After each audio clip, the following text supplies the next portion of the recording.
दीनबंधु रामकृष्ण। माथुर बाबू की रामकृष्ण के प्रति इतनी अधिक श्रद्धा थी कि वे उनकी हमेशा हर तरह से सेवा किया करते। जनवरी 1868 में माथुर बाबू और उनकी धर्मपत्नी ने तीर्थ दर्शन के लिए जाने का निश्चय किया।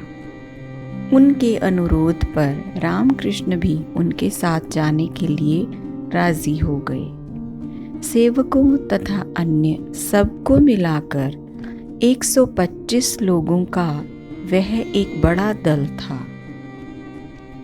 उन्होंने रेलगाड़ी के अतिरिक्त डिब्बों में अपनी यात्रा की थी।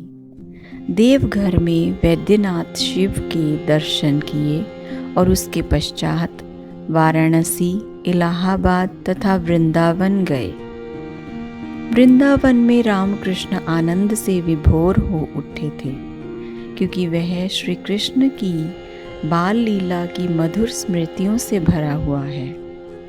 देवघर के पास एक गांव से जाते समय रामकृष्ण ने लोगों की दयनीय हालत देखी। उनके प्रति वे करुणा से अभिभूत हो गए और माथुर बाबू से कहने लगे, देखो माथुर, जगन माता ने तुमको प्रचुर संपत्ति दी है। तुम इन गरीबों को एक बार पेट भर भोजन कराओ और हर एक को पहनने के लिए एक वस्त्र दो। माथुरनाथ ने संकोच से कहा, बाबा, इस तीर्थ यात्रा के लिए हमें बहुत धन की आवश्यकता पड़ेगी। यदि मैं यहाँ अधिक धन खर्च कर दूंगा तो बाद में हमें कम पड़ेगा। रामकृष्ण अड़ गए, बोले, धिक्कार है तुझे, मैं वाराणसी नहीं जाऊंगा। मैं इन दीन दुखियों के साथ यहीं रह जाऊंगा।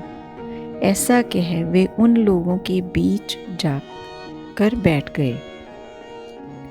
बाध्य हो माथुर बाबू को उन दीन दुखियों को अन्न वस्त्र देना पड़ा। अन्न वस्त्र का वितरण समाप्त होने पर ही वे लोग वाराणसी के लिए रवाना हो सके।